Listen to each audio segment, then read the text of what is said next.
Hi, good morning. Welcome back to my channel.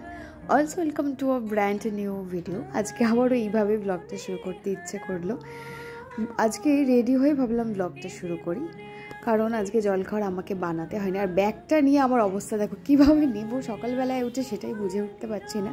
যাকে যেটা বলছিলাম, আজকে সকালে আমাকে জলখাবার বানাতে হয়নি। পূর্ণিমা মাসি সবার জন্য একবারেই বানিয়েছে, কারণ আজকে আমরা কেউই থাকবো না বাড়িতে, সেজন্য আর কি তাড়াতাড়ি করে সবটা হয়েছে। কথা বলতে বলতে দুটো টোটো চেঞ্জ করে আমি পৌঁছে গেলাম। প্রথমে নামি হচ্ছে বাগমোড়, তারপরে সেখান থেকে আবার টোটো করে 14 নম্বর বাস স্ট্যান্ড। তারপরে আমি হেঁটেই স্কুলে যাওয়াটা এখন প্রেফার করি। এইটা আমার রেস্টিং ফেস। খুব শয়তান লাগে আমাকে, আমি এটা ডিসকভার করেছি যখন আমার রেস্টিং ফেসে থাকি না, মানে আমি কিছু ভাবছি না, বা হয়তো ভাবছি কিন্তু খুব একটা মানে আমি কনসেন্ট্রেট করছি না, তখন আমার মুখটা খুব বদমাইশ লাগে। আর যে রাস্তায় যেতে বহুবার দাঁড়িয়ে যাই, কি সুন্দর পাতাগুলো ঝরে ঝরে পড়ছে। আগে আমি পুরো পথটাই টোটোতেই আসতাম, হাঁটতাম না, কিন্তু এখন আমি হেঁটে আসি। তার মূল কারণ হচ্ছে এই রাস্তাটা আমাকে এত টানে, এত নির্ঝুম, সকালে বলো বা বেলায়, সারাক্ষণ এই রাস্তাটা খুব নির্ঝুম। আর আমার এই ধরনের রাস্তা ভীষণ ভালো লাগে। আজকে স্কুলে মান্থলি টেস্ট চলছে, তো মাঝে একটা পিরিয়ড অফ ছিল আমার। আর সায়েন্সের আজকে মান্থলি টেস্ট চলছে, তো যার life science, physical science, math যার যেটা নিয়ে থাকি তাদের সবারই আজকে মোটামুটি নিয়েছি। তো সেই খাতাগুলো চেক করছিলাম। মানে আমরা না কলেজে অনেক সময় কী হতো, যখন নোট লিখতাম স্যাররা খুব তাড়াতাড়ি বলতেন এবং আমরা জাস্ট নোটটা একটা শর্ট নোট করতাম। তো ওরা না পরীক্ষার খাতাগুলো ওইভাবে লেখে, পুরো বাক্যটাই লেখে না, শুধু শর্ট নোটের মতন করে ছেড়ে দেয়, এবার তুমি বুঝে নাও। তো এই জন্য আমি একটু করে রেগেও যাই যে এখনও একটা বাক্য তৈরি করতে পারে না কেন। আর আমাদের স্কুলে মান্থলি টেস্টের নম্বরটা অ্যাড হয় কীরকম করে বলো তো? ধরো AC1-এ 50 নম্বর আছে, তো 30 নম্বর রিটেন থাকবে, 10 নম্বর প্রজেক্ট, আর দুটো মান্থলি টেস্টের মধ্যে যেটা হাইস্ট পাবে সেই মার্কসটা অ্যাড হয়ে যাবে, মানে আউট অফ 10-এ সেটা অ্যাড হবে, টোটাল 50 মার্কসে।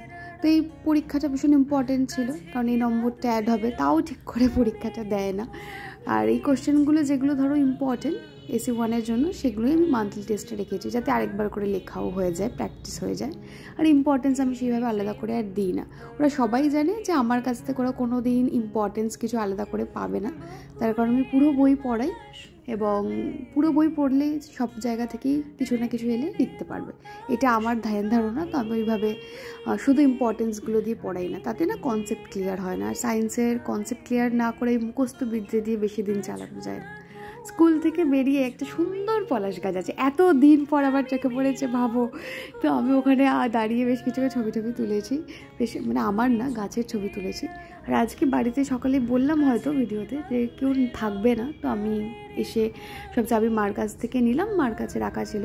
আমাদের তো জানোই বাড়ি পাশাপাশি, বাপের বাড়ি শ্বশুর বাড়ি, তো মার থেকে চাবি নিয়ে আমি এলাম।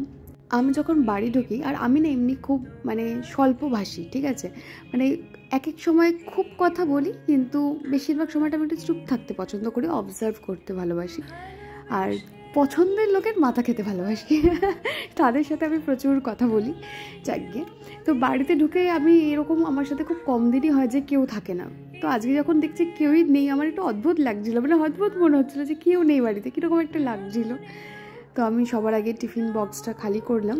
এটা আমার খুব কোনো দিন অভ্যেস হয়নি, এটা আমি করলাম, আজ কয়েকদিন ধরে করছি যাবৎ, মানে এই অভ্যেসটা আনার চেষ্টা করছি যে না, এসেই আমি আগে টিফিন বক্সটা রাখবো। এক সময় কী হয় জানো, শুক্রবারের পরে সোমবার যখন আমাকে স্কুল যেতে হবে, তখন আবার মনে পড়ে আমার ব্যাগে 2 দিনের আগে টিফিন বক্স রয়েছে। আমার এত বাজে অভ্যেস জলের বোতল আর টিফিন বক্স রেখে দেওয়ার, সেই জন্য আমি এখন ইদানিং এসেই আগে সেটা জায়গায় রাখি। তারপরে আমি আস্তে আস্তে আমার যা জুয়েলারি পড়েছে, খুব সামান্য কিছুই পড়েছে, কানের আর ঘড়ি, তো সেগুলো খুলি। মাথায় যে ক্লিপ বেঁধে রাখি না, মাথাটা আমার পুরো যন্ত্রণা করে, কিন্তু এত ছোট ছোট চুল, আর ম্যাজিকে বা টোটোতে যখন আসি আমাকে পুরো ভূতের মতো এদিক ওদিক সেদিক উঠতে থাকে, তো সেই জন্য ক্লিপ দিয়ে যেতে হয়। আজকের দিনটা আমার জন্য খুব খুব ভালো একটা দিন, মানে আমি না এই বছরে, মানে বছরটা পড়ার পর থেকে একটা ভালো খবর কিছু পাচ্ছি না। এই আজকে একটা সত্যিই খুব ভালো খবর, সেটা হচ্ছে আমার বান্ধবীর মেয়ে হয়েছে, এবং আমার শুনে না, মানে আমি না কি বলবো বুঝতে পারছিলাম না, আমার এত ভালো লাগছিলো যে, মানে কীরকম মনে হচ্ছিলো, ফিলিংসটা না অদ্ভুত, যে একবার মনে হচ্ছিলো যে আমার কি এত বয়স হয়ে যাচ্ছে, মানে যার সাথে বড় হলাম তার মেয়ে হয়েছে, মানে সে মা হয়ে গেছে। তো মানে একটা অদ্ভুত ফিলিংস, আমি বলে বোঝাতে পারবো না। মানে যখন ও ভিডিও কল করেছে সবাই কথা বলছে, আমি ওর দেখে তাকিয়ে দেখছি, আমি কিছু বলতে পারছিলাম না। এনিওয়ে আমি স্কুল থেকে এসে এটা প্যাক লাগাই দই আর শসার রস দিয়ে, জাস্ট প্যাক বলা চলে না এটা, মানে এটা খুব লিকুইড টেক্সচার দেখতেই পাচ্ছ, এটা লাগাই। ওই জাস্ট একটু ট্যানটা রিমুভ করে হালকা 2-3 মিনিটের জন্য অ্যাপ্লাই করি। আর আমি যেহেতু কেউ নেই বাড়িতে, সব খাবারগুলো ড্রয়ারে তুলে দিয়ে গেছে মা বা পূর্ণিমা মাসির মধ্যে কেউ। একটা বাজে অভ্যেস এটা আমার, যার জন্য আমি কোনো দিন রোগা হতে পারবো না। সেটা হচ্ছে আমি খেয়ে উঠে জাস্ট হাতটা ধুয়েই কিছু একটা খাই। মানে এটা মানুষ কী করে খেতে পারে যে আমি নিজেও বুঝতে পারি না। বাড়ির লোক বলে তুই পেট ভরে খাস না, সেই জন্যই। কিন্তু আমার খেয়ে উঠেই আমার কিছু একটা চাই, মানে কিছু একটা আমার চাই, যেটা ওই ভাত ফাত নয়, অন্য কিছু। তো সেই জন্য আমি ইদানিং আইসক্রিম, এইটা না ভীষণ ভালো খেতে, এটা খেয়েও মানে আমি যত চকলেট আইসক্রিম খেয়েছি তার মধ্যে এটা দি বেস্ট। ওকে, খেয়েও। তো আমি একটা বই পড়ছি, দোয়েল সাঁকো। তোমাদের বলেছিলাম, তোমরা আমাকে জিজ্ঞাসা করেছিলে কীরকম লাগলো দোয়েল সাঁকো। প্রথমত আমি এটা ভালো করে বলবো একটা নেক্সট ভিডিওতেই তোমাদের সাথে শেয়ার করব আমার কীরকম লেগেছে। আর আমি কলেজ স্ট্রিট বইমেলা থেকে কী বই কিনেছিলাম সেটাও শেয়ার করা হয়নি। নেক্সট ভিডিওতে আমি একবারেই সেটা বলবো, সেই জন্য এই ভিডিওতে আর বাড়াচ্ছি না। তবে হ্যাঁ, এই বইটা আমি পড়ার আগে আমার থেকে ছিনতাই করে আরেকজন পড়েছে, সেই জন্য আমার আরেকটু সময় লেগে গেল, কারণ মাঝে বইটা 2 দিন টিটু নিয়ে পড়েছে, পুরোটা শেষ করে তারপরে আমি আবার বইটা শুরু করলাম। এই দুপুরের সময়টা আমার না খুব ভালোও লাগে।